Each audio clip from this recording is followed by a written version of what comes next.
পৃথিবীতে এমন 4 জন নবী রয়েছেন যারা এখনো পর্যন্ত জীবিত। আল্লাহ পাক রব্বুল আলামিন তাদেরকে লম্বা হায়াত দান করলেন। ইবনে ইসহাক প্রসিদ্ধ ঐতিহাসিকের মতে, আল্লামা জালালউদ্দিন সুয়ুতি রহমাতুল্লাহি আলাইহির মতে, তারা দুনিয়ার জমিনে 2 জন, আসমানে 2 জন, এই হলেন মোট 4 জন নবী এখনো দুনিয়ায় জীবিত রয়েছেন। আসমানে যে 2 জন নবী জীবিত রয়েছেন তাদের মধ্যে একজন হলেন হযরত ঈসা আলাইহিস সালাম, আরেকজন হলেন হযরত ইদ্রিস আলাইহিস সালাম। আর জমিনে যে 2 জন নবী জীবিত, একজন হলেন হযরত ইলিয়াস আলাইহিস সালাম, আরেকজন হলেন হযরত খিজির আলাইহিস সালাম। এই হলো মোট 4 জন নবী দুনিয়াতে এখনো জীবিত।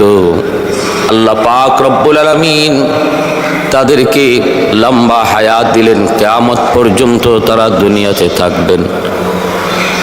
ভাইরা বন্ধুরা, হায়াত মৌতের মালিক আল্লাহ। আল্লাহ যাকে চান সময় মতো নিয়ে যান, যাকে চান আল্লাহ সময় বাড়ায় দেন। এ ভাই, আসমানের মধ্যে যে 2 জন নবী এখনো জীবিত, তাদের একজন হলেন হযরতে ঈসা আলাইহিস সালাম, আর একজন ইদ্রিস আলাইহিস সালাম। কেমন করে তারা এত লম্বা হায়াত পাইলেন? কি ছিল সেই রহস্য? কি ছিল সেই ঘটনা? হযরত ইদ্রিস আলাইহিস সালামের ব্যাপারে বলা হয়, তারিখের কিতাবের মধ্যে রয়েছে। এ ভাইরা বন্ধুরা, আল্লাহর পয়গম্বর সাইয়্যিদুনা ইদ্রিস আলাইহিস সালাম বহুত বড় আল্লাহর একজন পয়গম্বর। আদম আলাইহিস সালামের ছেলে হযরত শীশ আলাইহিস সালামের বংশধর। তিনি ছিলেন বড় পরহেজগার, সারাক্ষণ তাসবিহ তাহলিল, আল্লাহ পাকের জিকির আজকারে থাকতেন। উল্লেখযোগ্য আমল ছিল তিনি সর্বদা রোজা রাখতেন। আল্লাহর পয়গম্বর রোজা রাখতেন। ইফতারের সময় জান্নাত থেকে তার জন্য ইফতারি আনা হতো। ওই ইফতারি তিনি ভক্ষণ করতেন, যা থাকতো সেটা আবার জান্নাতে চলে যেত। ইদ্রিস আলাইহিস সালাম বেশি বেশি রোজা রাখার কারণে আল্লাহর ভালোবাসা, আল্লাহর মহব্বত, আল্লাহর প্রেম তিনি লাভ করলেন। কারণ রোজা একমাত্র আল্লাহর জন্য। হাদিস শরীফে নবী বলেন, আস-সাওমু লি ওয়া আনা আজজি বিহি। হাদিসে কুদসি আল্লাহ পাক বলেন, যেই মানুষটা রোজা রাখলো সে যেন আমার জন্যই রোজা রাখলো, আর রোজার প্রতিদান আমি আল্লাহ নিজের হাতে দেব। ওয়া ফি রিওয়ায়াতিন উজজা বিহি, অন্য রিওয়ায়াতে এসেছে রোজার বদলা আল্লাহ বলেন আমি নিজেই বান্দার হয়ে যাব। ইদ্রিস আলাইহিস সালাম এত বেশি রোজা রাখতেন। আজরাইল আলাইহিস সালাম আল্লাহর কাছে সুপারিশ করলেন, মালিক, আমি আপনার পয়গম্বর সাইয়্যিদুনা ইদ্রিসের সাথে একটু মহব্বত করতে চাই, তার সাথে একটা মহব্বতের সম্পর্ক তৈরি করতে চাই। মানুষের বেশ ধরে হযরত আজরাইল আলাইহিস সালাম সাইয়্যিদুনা ইদ্রিস আলাইহিস সালামের কাছে আসলেন। মেহমান হলেন, তিনিও রোজা রাখছেন। আজরাইল আলাইহিস সালাম তিনিও রোজাদার। ইফতারের সময় জান্নাতি ইফতার সামনে হাজির হলো। সাইয়্যিদুনা ইদ্রিস আলাইহিস সালাম মেহমানকে নিয়ে ইফতার খাইতে বসলেন। নিজে খাইতেছেন, মেহমানকে বলতেছেন খাওয়ার জন্য, কিন্তু তিনি তো মানুষ নন, তিনি তো নূরের তৈরি ফেরেশতা, তিনি তো সেই পরিচয় দেন না। না দেওয়ায় তিনি বলতেছেন, হযরত আমি খাবো না, আপনি খান। সাইয়্যিদুনা ইদ্রিস আলাইহিস সালাম তিনি চেষ্টা করে মেহমানকে কিছু খাওয়াইতে পারলেন না। যাক, তিনি না খেয়ে সারাদিন ইবাদত, সারা রাত আল্লাহর বন্দেগী করলেন। সকালবেলা দুজন বের হলেন একটু সফরে। ভাইয়েরা আমার, বন্ধুরা আমার, খেয়াল করে মনোযোগ দিয়ে শুনুন। সফরে বের হয়েছেন একটা ফসলি জমি। ওই ফসলি জমির কাজ দিয়ে তারা যাইতেছেন, ফল ফলাদিতে ভরপুর বাগান। সাইয়্যিদুনা ইদ্রিস আলাইহিস সালামকে মালাকুল মউত আজরাইল বলতেছেন, ওগো আল্লাহর পয়গম্বর, চলুন আমরা ওই গাছ থেকে কিছু ফল ভক্ষণ করি। সাইয়্যিদুনা ইদ্রিস আলাইহিস সালাম বলেন, আপনি তো বড় আশ্চর্য মানুষ, হালাল খাবার আপনার সামনে পেশ করলাম কিন্তু আপনি হালাল খানা খাইলেন না, এখন অন্যের মাল খাইতে চাইতেছেন। চলুন সামনে চলুন। সামনে চললেন, দেখেন বকরি রাখাল একদল, এক পাল বকরি চরণভূমিতে বিচরণ করতেছে। এখানে যাইও মালাকুল মউত আজরাইল বলতেছেন সাইয়্যিদুনা ইদ্রিস আলাইহিস সালামকে, চলুন আমরা একটা বকরি জবাই করে ভক্ষণ করি। আল্লাহর নবী তখনও আশ্চর্য হলেন, হালাল খাবার আপনার সামনে পেশ করলাম, আপনি হালাল খানা খাইলেন না, আর এখন অন্যের মাল খাইতে চান, কি আশ্চর্য। চলুন সামনে চলুন। 3 দিন তার বাড়িতে থাকলেন। ওনার চাল চলনে হযরতে সাইয়্যিদুনা ইদ্রিস আলাইহিস সালামের কিছু সন্দেহ হলো। পরে তিনি জানতে চাইলেন, পিরাপিরি করলেন যে আপনার পরিচয় কি, আপনি বলুন কে আপনি। আজরাইল আলাইহিস সালাম তখন পরিচয় দিয়ে দিলেন হাসি মুখে, ওগো আল্লাহর পয়গম্বর, আমি তো দুনিয়ার কোন মানুষ নই, আমি হলাম নূরের তৈরি ফেরেশতা, আমার নাম মালাকুল মউত আজরাইল। হযরতে ইদ্রিস আলাইহিস সালাম বলতেছেন, আপনি কি সেই মালাকুল মউত যিনি মানুষের জান কবজ করেন? বলে, হ্যাঁ আমি সেই মালাকুল মউত। ইদ্রিস আলাইহিস সালাম বলেন, তাহলে আসলেন, আপনি আমার কাছে আসলেন কি আমার জান কবজ করার জন্য? তিনি বলেন, না, আমি আপনার জান কবজ করতে আসি নাই, আমি এসেছি আপনার সাথে একটা বন্ধুত্ব স্থাপন করার জন্য। আল্লাহ আপনাকে খুব ভালোবাসেন, এজন্য আমি আপনার সাথে সাক্ষাতে এসেছি, বন্ধুত্ব স্থাপন করতে এসেছি, আমি আপনার বন্ধু হতে চাই। সাইয়্যিদুনা ইদ্রিস আলাইহিস সালাম তখন বলেন, আমি আপনার সাথে বন্ধুত্ব স্থাপন করতে পারি 3 শর্তে। 1 নম্বর শর্ত হলো, মানুষের রূহ কবজ করেন আপনি, আমি একটু জানতে চাই, একটু বুঝতে চাই কেমন করে রূহ কবজ করা হয়। এই রূহ কবজ করার অবস্থাটা আমি একটু বুঝতে চাই, জানতে চাই, এজন্য আপনি আমার জানটা এখন কবজ করবেন। মালাকুল মউত আজরাইল বলেন, এটা আমার ইচ্ছাধীন নয়, যদি রূহ কবজ করতে হয় আল্লাহর পক্ষ থেকে অনুমতি লাগবে। সাইয়্যিদুনা ইদ্রিস আলাইহিস সালাম আল্লাহর কাছে অনুমতি নিয়ে মালাকুল মউত আজরাইলকে বললেন, ভাই আজরাইল, আপনি আমার জানটা কবজ করুন, আমি একটু দেখতে চাই রূহ কবজ, জান কবজের হালতটা কেমন হয়। আমাদের প্রত্যেকেরই সামনে জান কবজের হালত রয়েছে রে ভাই। এমন কোন প্রাণী নাই যে প্রাণী মৌতের স্বাদ গ্রহণ করবে না। প্রত্যেকের সামনেই সাকরাতুল মউত রয়েছে, মরণের যন্ত্রণা রয়েছে।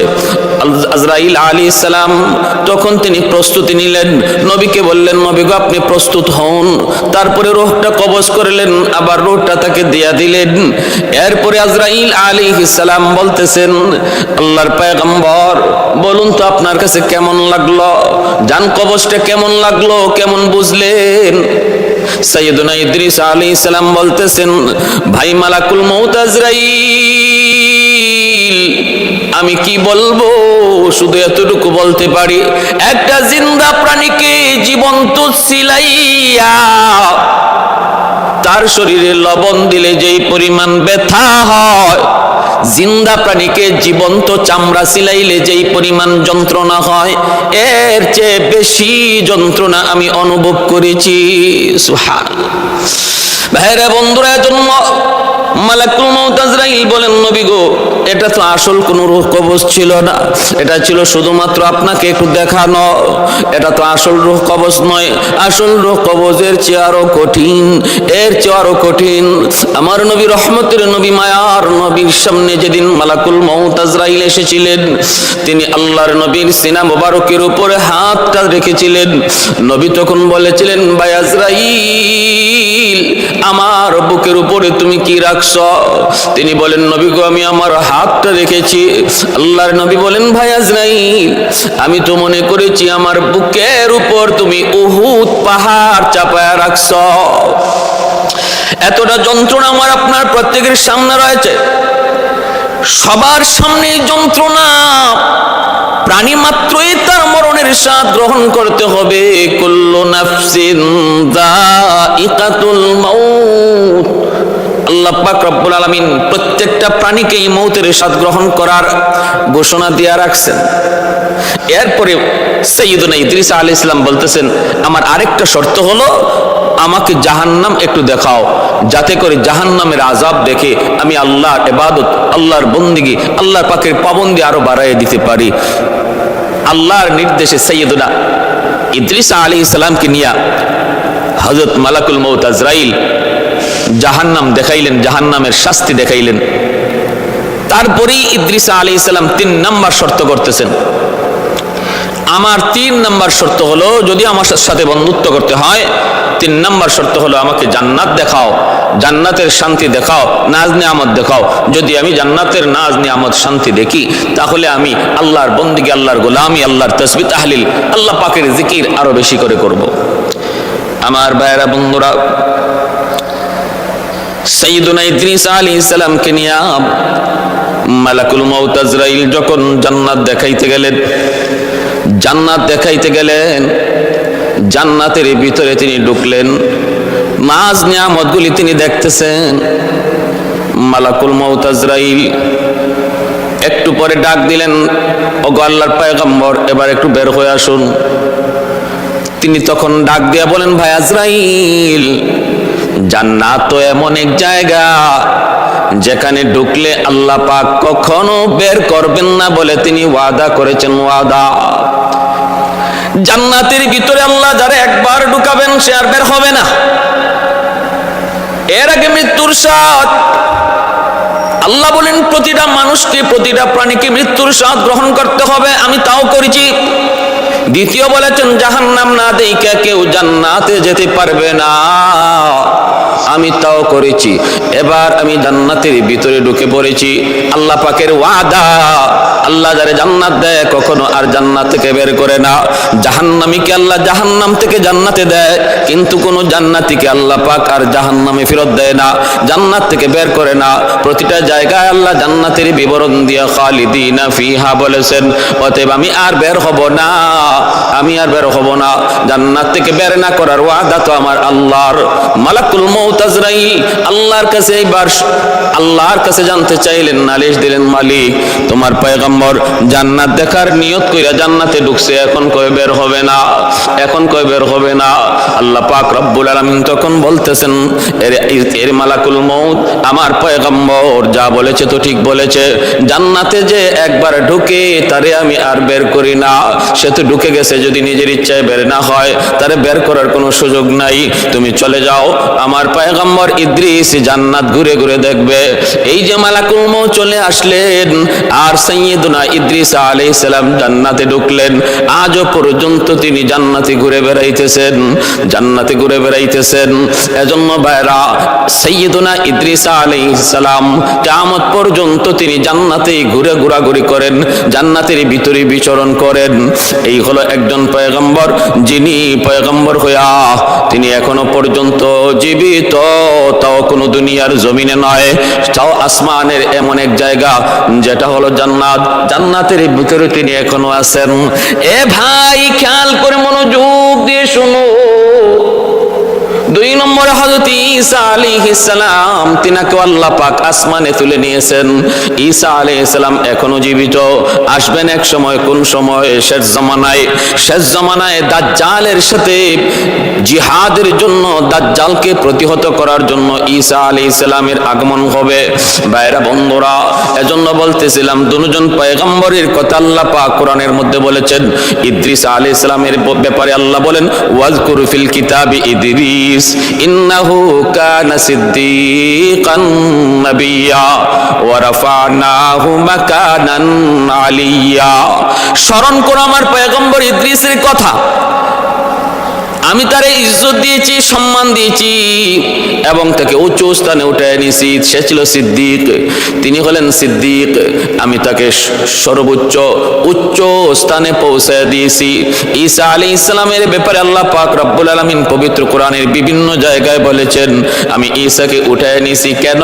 ঈসা আলাইহিস সালাম যখন কওমকে তিনি তাওহীদের দাওয়াত দেন, একত্ববাদের দাওয়াত দেন, তখন ঈসা আলাইহিস সালামের কওমের লোকেরা তারা তো বিশ্বাস বিশ্বাস করে না, কারণ ঈসা আলাইহিস সালামের কাছে কিতাব নাজিল হয়েছে ইনজিল, আর ওনার আগে মুসা আলাইহিস সালামের কাছে কিতাব নাজিল হয়েছিল তাওরাত। তিনি যখন ইনজিল কিতাবের দাওয়াত দিতেছেন, ইনজিল কিতাবের দাওয়াত দিতেছেন, কওমের লোকেরা কয় আমরা তাওরাত কিতাব মানি, তাওরাত ছাড়া অন্য কোনো কিতাব মানি না, না না মানি না। ঈসা আলাইহিস সালাম তিনি তো আমার আপনার নবীর সুসংবাদও দিতেছেন, শেষ জমানায় একজন নবী আসবেন আহমদ। এই কথার উপরেও ইহুদিদের অবজেকশন, আমরা আর কোন নবী মানি না, আমরা মুসা নবীকে মানি, কিতাব মানি তাওরাত, অন্য কোন কথা আমরা সাপোর্ট করি না। ঈসা আলাইহিস সালামকে কওমের লোকেরা যখন ওই বনি ইসরাইলীরা তারা হত্যা করার মতো ষড়যন্ত্রে লিপ্ত হলো, আল্লাহর পয়গম্বর সাইয়্যিদুনা ঈসা আলাইহিস সালাম তিনি তার এলাকা ছেড়ে গ্রাম অঞ্চলে চলে গেলেন। গ্রামে যায় তিনি মানুষকে তাওহীদের দাওয়াত দিচ্ছেন, আখিরাতের কথা শোনাইতেছেন, নিজের নবী হওয়ার কথা, রাসূল হওয়ার কথা তিনি তাদেরকে পেশ করেন। গ্রামের কিছু মানুষ তার কথাগুলি মানল, এদেরকে ঈসা আলাইহিস সালামের হাওয়ারিয়িন বলা হয়, এদেরকে ঈসা আলাইহিস সালামের হাওয়ারিয়িন বলা হয়।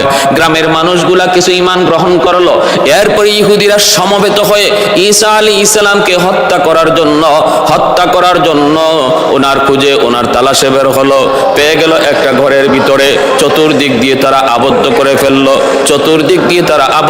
ফেললো, ঈসা আলাইহিস সালামকে তারা হত্যা করে ফেলবে।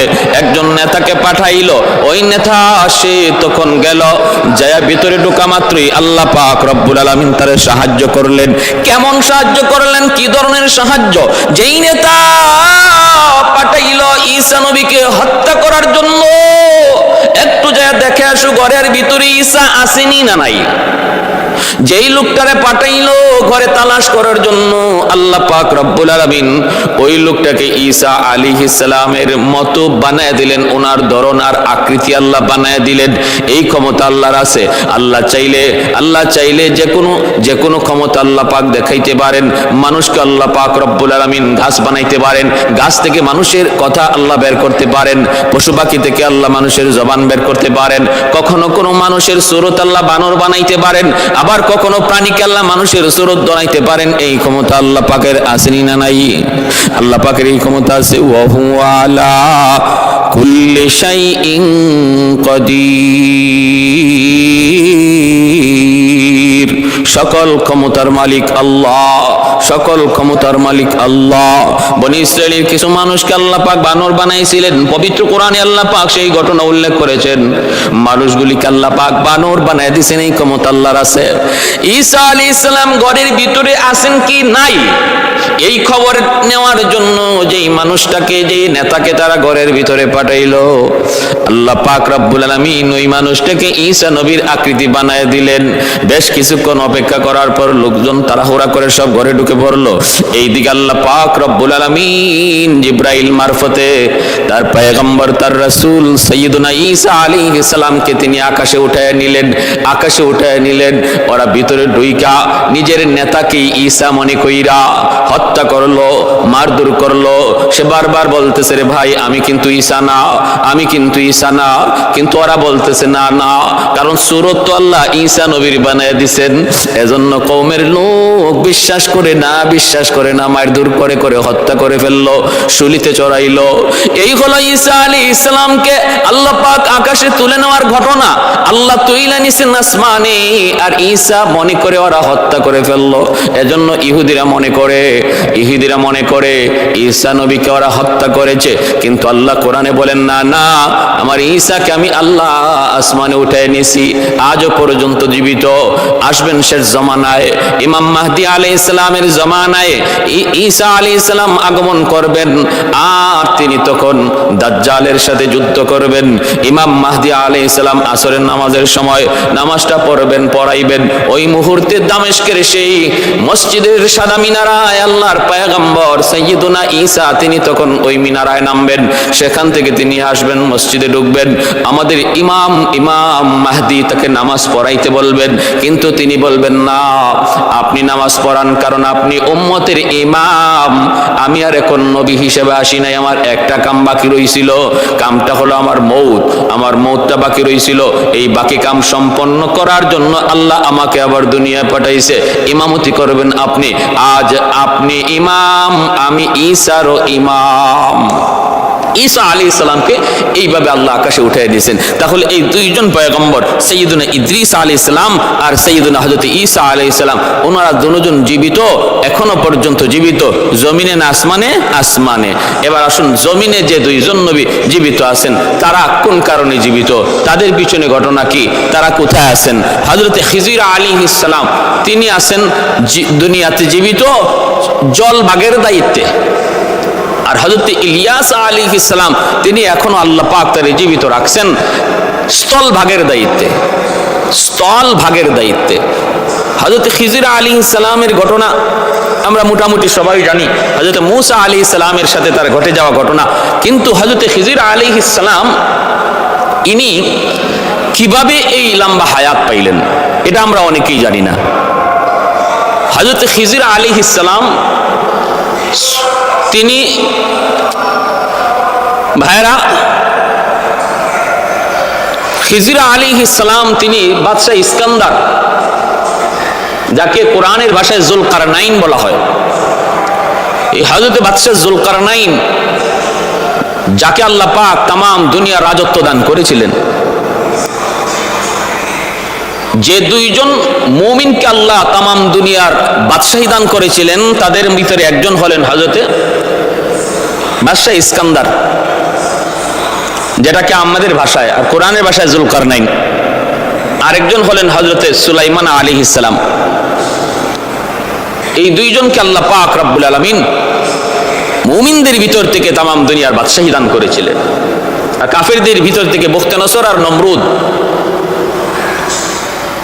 আমার ভাই একটু খেয়াল করে শুনুন, বাদশাহ ইস্কান্দার, বাদশাহ যুলকারনাইন, ওনার প্রধান উজির ছিলেন হযরত খিজির আলাইহিস সালাম, যার নাম ছিল বিলিয়া। বাদশাহ যুলকারনাইন যখন ইয়াজুজ মাজুজকে প্রাচীর দিয়ে ঢেকে দিলেন, এই ঢাকার পরপরই তিনি আল্লাহর কাছে একটা আবদার করেছিলেন, আল্লাহ আমাকে তুমি অনন্তকাল একটা হায়াত দাও, যেন আমি বেশি বেশি তোমার গোলামি করতে পারি, বন্দেগী করতে পারি। তখনকার সময়ের যারা আবেদ ছিলেন, তখনকার সময়ের যারা সুফি ছিলেন, সাধক ছিলেন, তাদের কাছেও বাদশাহ সিকান্দার যুলকারনাইন তিনি জানতে চাইলেন, লম্বা হায়াত পাওয়ার কোনো আমল আছে কি, লম্বা হায়াত পাওয়ার কোনো একটা ধরন আছে কি না, একটু আমাকে বলো। সাধকেরা বলল, হ্যাঁ একটা সূরত আছে, লম্বা হায়াত যদি আপনাকে পেতে হয় তবে আবে হায়াত পান করা লাগবে। আব শব্দের অর্থ হলো পানি, হায়াত অর্থ হলো জীবন। এমন এক পানি আপনাকে পান করতে হবে যেই পানির মধ্যে জীবন রয়েছে। বলে এই আবে হায়াত পাবো কোথায়? সাধক তিনি তখন বললেন, কুহে কাফ নামক একটা পর্বতমালা, এই কুহে কাফ, এই পর্বতের ভিতরে অন্ধকার একটা গুহার মধ্যে পানি আবে হায়াত আল্লাহ রেখে দিয়েছেন, যা দুধের চেয়েও বেশি সাদা, মধুর চেয়েও বেশি মিষ্টি, মেশকে আম্বরের চেয়েও বেশি ঘ্রাণ। এই পানি যে একবার পান করবে, আল্লাহ পাকের উসিলায় আল্লাহ তারে লম্বা হায়াত আল্লাহ তারে দান করবে। তাহলে পেতে হলে কি করতে হবে? কুহে কাফ যেতে হবে, তালাশ করতে হবে। সেখানে অন্ধকার গুহা, সেই গুহার মধ্যে তালাশ করতে হবে। তবে এই তালাশটা অত্যন্ত বিপজ্জনক। তারপরও বাদশাহ যুলকারনাইন তিনি তালাশে বের হওয়ার ইচ্ছা পোষণ করলেন। রাজ্যে তিনি জানায় দিলেন, মন্ত্রী পরিষদের মধ্যে তিনি আলোচনাও করলেন, সিদ্ধান্ত নিলেন, আমি বের হয়ে যাব। আমার কিছু যুবক সৈন্য সামন্ত নিয়ে আমি বের হয়ে যাব। তালাশে যদি বছরের বছর কেটেও যায়, আমি তালাশ করব। রাজ্যের দায়িত্ব আপাতত কাউকে দিয়া বাদশাহ যুলকারনাইন জুলকারনাইন আবে হায়াতের তালাশে বের হলেন।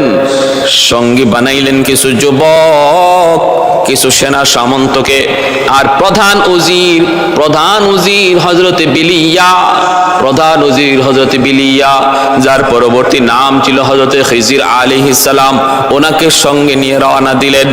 অন্ধকার গুহার ভিতরে তারা তালাশ করবেন, বাতি জ্বালানো যাবে না, কারণ সাধক জানায় দিছে আগুন নিয়ে ওই গুহার ভিতরে ঢোকা যাবে না, আগুন নিয়ে ঢোকা যাবে না, তাহলে অন্ধকারে দেখবো কেমন করে।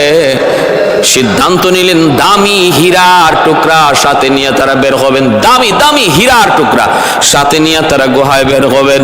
প্রত্যেকের হাতে একটা একটা করে দামি হীরার টুকরা দেওয়া হলো। দামি দামি হীরার টুকরা নিয়ে তারা গুহার ভিতরে ঢুকবেন। বের হলেন, সফর, লম্বা সফর। ওই লম্বা সফরের ভিতরে কতজন এই সফরের মধ্যেই গায়েব হয়ে গেল। গুহে কাপ পর্যন্ত তারা পৌঁছে গেলেন। গুহা চরম অন্ধকার। হযরত বিলিয়ার কাছেও বাদশাহ জুলকারনাইন একটা দামি পাথর হীরার টুকরা দিলেন। যেই হীরার পাথরের কারণে আলো চমকায়, আলো চমকায়, আলো জ্বালাইতে হয় না। ওই হীরার টুকরা যার হাতে থাকে সেই রাস্তা দেখতে পায়, অন্ধকারেও আলো দেখতে পায়। হযরত জুলকারনাইন তিনি তখন বের হলেন, বিলিয়ার হাতে তিনিও হীরার টুকরাটা দিলেন। গুহার ভিতরে ঢুকে কে কোন দিকে চলে গেল কোনো খবর নাই, এক একজন এক এক দিকে হারিয়ে গেল। হযরত বিলিয়া তিনিও একা হয়ে গেলেন, জুলকারনাইন একদিকে, বিলিয়া অন্যদিকে। এইভাবে তালাশে মগ্ন হলেন, তালাশে মগ্ন হলেন। যাইতে যাইতে তালাশ করতে করতে করতে করতে এক একজন এক এক দিকে তালাশে মগ্ন হলেন। বিলিয়া তিনি তালাশে বের হয়ে আল্লাহ পাকের কুদরতি ফয়সালা, আবে হায়াত জুলকারনাইনের নসিব হবে না। আল্লাহ পাকের কুদরতি ফয়সালা হলো আবে হায়াত নসিব হবে ওই বিলিয়া, প্রধান উজির বিলিয়া হযরত খিজির আলাইহিস সালামের। তিনি তালাশে তালাশে ক্লান্ত হয়ে গেলেন। কোথায় সে আবে হায়াত? একটা জায়গায় ক্লান্ত হয়ে বসে রইলেন, পানির তৃষ্ণা লাগছে হযরত খিজির আলাইহিস সালামের। তিনি পানির তৃষ্ণায় কাতর, কিন্তু পানি পাবেন কোথায়, পানি পাবেন কোথায়? এই অবস্থায় তিনি একটা আওয়াজ পাইলেন, এই অন্ধকারের ভিতরে একটা আওয়াজ পাইলেন, কোথা থেকে যেন পানি ছলছল ছলছল করে পানি পড়তেছে, পানি গড়ায় পড়ার যে একটা আওয়াজ, এই আওয়াজটা হযরত খিজির আলাইহিস সালাম শুনতে পেয়ে তিনি এই পানির তৃষ্ণা নিবারণ করার জন্য যেদিক থেকে পানির আওয়াজটা আসতেছে ওই দিকেই তিনি যাইতেছেন, ওই দিকেই যিনি যাইতেছেন। আলহামদুলিল্লাহ, যাইতে যাইতে যায় দেখেন একটা ছোট্ট পানির ফোয়ারা, ছোট্ট পানির ফোয়ারা, ওখান থেকে তিনি পানিটা পান করলেন, পানিটা পান করলেন। আলহামদুলিল্লাহ, পানিটা পান করা মাত্রই দেখা গেল কি একটা গায়েব থেকে আওয়াজ আসলো, হে বিলিয়া, তুমি তো সাধারণ পানি পান করো নাই, তুমি পানির তৃষ্ণা নিবারণ করতে এসে যে পানি পান করেছো, এই পানির তালাশি তোমরা বের হয়েছো, যার নাম হলো আবে হায়াত। তুমি তো আবে হায়াত পান করে ফেলেছো। হযরত বিলিয়া তিনি বুঝতে পারলেন যে তালাশ, যার তালাশে বের হয়েছেন সেটা তিনি পেয়ে গেছেন। সাথে সাথে দেখতেছেন জঙ্গলের বাঘ, ভাল্লুক, হিংস্র প্রাণীরা হযরত বিলিয়ার চতুর্দিকে এসে তারা এমন ভাবে আসা শুরু করলো, আর ওনার সামনে এমন ভাবে বসতে লাগলো যেন একজন মুনিবের সামনে গোলাম, মুনিবের সামনে গোলাম বসে আছে। জঙ্গলের প্রাণীরা তার সামনে এইভাবে বসে তার ইতাআত করতে লাগলো, তার বাধ্যতা তারা বুঝাইতে লাগলো যে আজ থেকে আমরা আপনার বাধ্য, আপনি যা বলবেন আমরা তা মানব। সুবহানাল্লাহ। यारे यारे जिगर यारे नजर अब तू कहाँ है, यारे जिगर यारे नजर अब तू कहाँ है, दीवाना तेरा हो गया मैं मेरे खबर लो, दीवाना तेरा हो गया मैं मेरे खबर लो, ऐ दोस्तों अगर जाका नबी जाबा तो बख्शम। কবি কত সুন্দর করে একজন দেওয়ানা একজন আশিকের কথা বলতেছে। ইয়ারে জিগর নূরে নজর আব তু কাহা হ্যায়, দেওয়ানা তেরা হো গিয়া मैं मेरे खबर लो, देवाना तेरा हो गया मैं मेरे खबर लो, ऐ दोस्तों अगर जाका नबी जाबा तो बख्शम।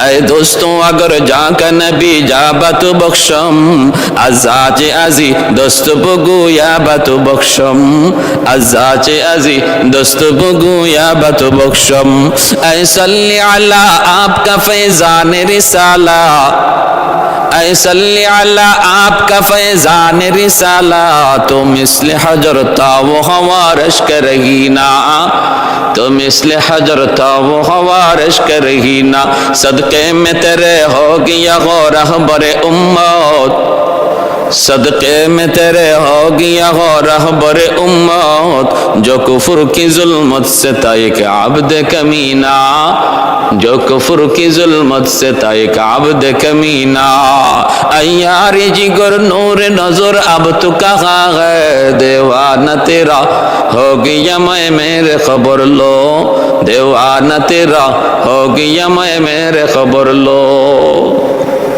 भाईरा এই পানি যে পানির পান করার জন্য বের হয়েছিলেন বাদশা জুলকারনাইন সেই পানি নসিবে রাখলেন আল্লাহ হযরত খিজির আলাইহিস সালামের, যিনি তখনকার সময়ে বাদশা জুলকারনাইনের প্রধান উজির ছিলেন। এর থেকেই হযরত খিজির আলাইহিস সালাম তিনি আবে হায়াত পান করার মাধ্যমে আল্লাহর পক্ষ থেকে আল্লাহর রহমতে আল্লাহ পাকের ইশারায় লম্বা হায়াত তিনি পেয়ে গেলেন, আজও পর্যন্ত জীবিত আছেন। ভাইরা বন্ধুরা আমি বলবো এর ভিতরে মতানৈক্য থাকতে পারে, কেউ বলেন যে না না জীবিত নাই, কেউ বলেছেন তিনি জীবিত আছেন। আমরা বলতেছি একটু মনোযোগ দিয়ে শুনুন, হযরত খিজির আলাইহিস সালাম জীবিত আছেন। এই জীবিত থাকার বিষয়টা অনেকে সাক্ষীও দিয়েছেন।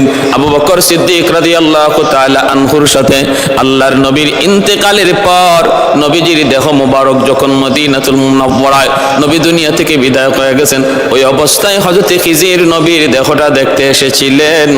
আর হযরত আবু বকর সিদ্দিক রাদিয়াল্লাহু তাআলা আনহুর সাথে সাক্ষাৎ হয়েছে।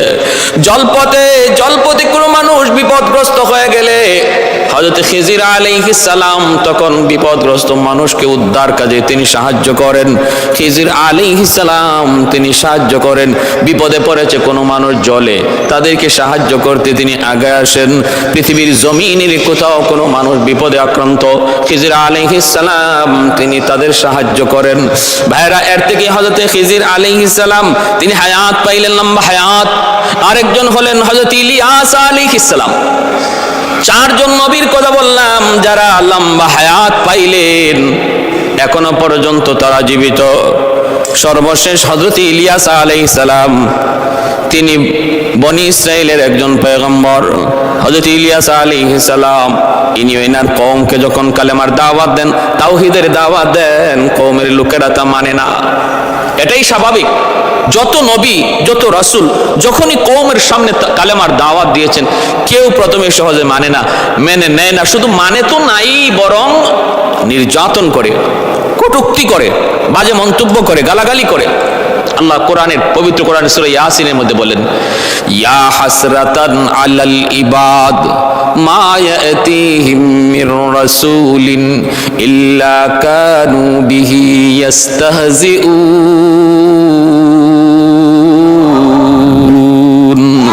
এমন কোন পয়গম্বর নবী নাই, আল্লাহ নিজে আফসোস করেন, ইয়া হাসরাতান আলাল ইবাদ, হায় মানুষের উপর আমি আল্লাহর আফসোস যে আমার এমন কোন নবী এমন কোন রাসূল তাদের কাছে আসেন নাই যার সাথে তারা মজাক করে নাই, ঠাট্টা করে নাই, বিদ্রুপ করে নাই। ইলিয়াস আলাইহিস সালাম কওমের সামনে আসলেন, এসে দেখেন এরা বাল নামক মূর্তির পূজা করে। বাল হলো এক সুন্দরী, বিশ্ব সুন্দরী এক নারী ছিল বাল নামে। ওই নারীর পূজা করে সে দুনিয়া থেকে মৃত্যুর পর, তখন তার মূর্তি বানায়া এলাকার মানুষ বালের পূজারী, তিনি কালেমার দাওয়াত দিতেছেন, মূর্তি পূজা না করতে নিষেধ করতেছেন। এই অবস্থায় তারা তার কথা মানল না। এমনকি বালকে তারা দেবতা তো মানেই, এই বালের 150 জন মিথ্যা নবীও বানাইছে তাদের দেবতার। তিনি তাদের কাছে কালেমার দাওয়াত দেওয়ার পরে যখন মানে না, আল্লাহর কাছে আযাব চাইলেন। আল্লাহ পাক রব্বুল আলামিন আযাব দেওয়ার অঙ্গীকার করলেন। আযাব চলে আসলো, দুর্ভিক্ষ। বাদশার কাছে যায় নবী বলতেছেন, দুর্ভিক্ষ থেকে যদি বাঁচতে হয় তাহলে তওবা করে তাওহীদের পথে চলে আসো, মূর্তি পূজা ছেড়ে দাও, নতুবা এই আযাব যাবে না।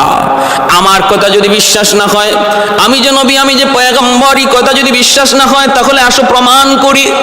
তোমাদের যেই নবী, ওই বালের যে মিথ্যা নবী আর মিথ্যাবাদী নবী, আমি এটা প্রমাণ করতে সক্ষম। বাদশা তখন বলল, তুমি কেমন করে প্রমাণ করবা? তিনি বললেন, তাহলে ওই নবীদেরকে ডাকো, ওদেরকে বলো ওরা বালের নামে কুরবানি দিবে, আমি আমার আল্লাহর নামে কুরবানি দিব। আর তখনকার সময়ে কুরবানি কবুল হওয়ার আলামত ছিল আসমান থেকে আগুন আইসা যার কুরবানিটা খেয়ে ফেলতো, বোঝা যাইতো তার কুরবানি আল্লাহর কাছে কবুল হয়েছে। এই কথা বলার পর বাদশা তার ওই মিথ্যা নবীদেরকে ডাকলো, বাল দেবতার নবীদেরকে ডাকলো, ডাইকা বলল, এই হলো তোমাদের সামনে চ্যালেঞ্জ, ইলিয়াসের চ্যালেঞ্জ। তোমরা কোরবানি দিবা, রাখবা, সেও কোরবানি দিবে, বস্তু রাখবে, আকাশ থেকে যার কোরবানি এসে আগুন খেয়ে ফেলবে, বোঝা যাবে তার কোরবানি কবুল, তার ধর্ম সত্য, তার মতবাদ সত্য। এই কথা বইলা ওরা যখন কোরবানির বস্তু মাটিতে রাখলো, আসমান থেকে কোনো আগুনও আসে না। হযরত ইলিয়াস আলাইহিস সালাম যখন আল্লাহর নামে কোরবানি দিয়ে বস্তু রাখলেন, আসমান থেকে এইভাবে আমার ভাইরা আগুন আইসা ওনার কোরবানিটা খেয়ে ফেললো। প্রমাণ হয়ে গেল সবার সামনে, যে ওনার কোরবানি কবুল হয়েছে। এইদিকে আমার ভাইরা কোরবানি কবুল হওয়ার পর সাথে সাথে উপস্থিত মুহূর্তে কিছু মানুষ কালেমা পড়ে মুসলমান হয়ে গেল। কিন্তু বাদশাহ এবং বাদশার স্ত্রী সেটা মানে না, তাদের ষড়যন্ত্র রয়ে গেল, তারা ষড়যন্ত্র করলো হত্যা করার জন্য। তখন আল্লাহর পয়গম্বর সাইয়্যিদুনা হযরত ইলিয়াস আলাইহিস সালাম, তিনি তখন এলাকা ছেড়ে অন্যত্র চলে গেলেন। ভাইরা, অন্যত্র চলে যাওয়ার পর সেখানে তিনি মানুষকে দাওয়াত দিতেছেন, আত্মগোপনে চলে গেলেন, খোঁজ তালাশে মগ্ন হয়ে গেল হত্যা করার জন্য। নবী তখনও তিনি এইভাবে নিজেকে আত্মগোপনে নিয়ে গেলেন।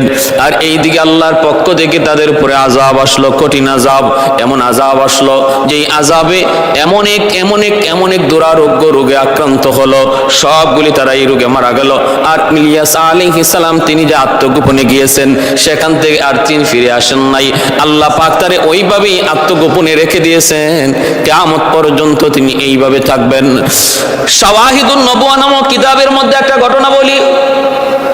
ও আল্লাহর নবী, রহমতের নবী, মায়ার নবী, আবু হুরায়রা রাদিয়াল্লাহু তাআলা আনহু থেকে বর্ণিত, আল্লাহর নবী একদিন সফরে বের হয়েছেন, নবীর সাথে নবীর একজন সাহাবী। ওই অবস্থায় একজন মানুষ পাহাড়ের ওই প্রান্ত থেকে নবীকে ডাক দিল। আল্লাহর নবী সাহাবীকে বলতেছেন, তুমি এখানে দাঁড়াও, আমি একটু দেখে আসি। তিনি গেলেন, যায় দেখেন একজন মানুষ ঘোড়ার উপরে সওয়ার। তিনি নবীকে দেখে ঘোড়া থেকে নামলেন। নামার পরে দুজনে কথা বলতেছেন। সাহাবী বলেন, আমি দেখলাম তারা দুজনে কথা বলতেছেন। ওই অবস্থায় দেখলাম আসমান থেকে খাঞ্চা ভরা একটা খাবার তাদের সামনে নাজিল হলো।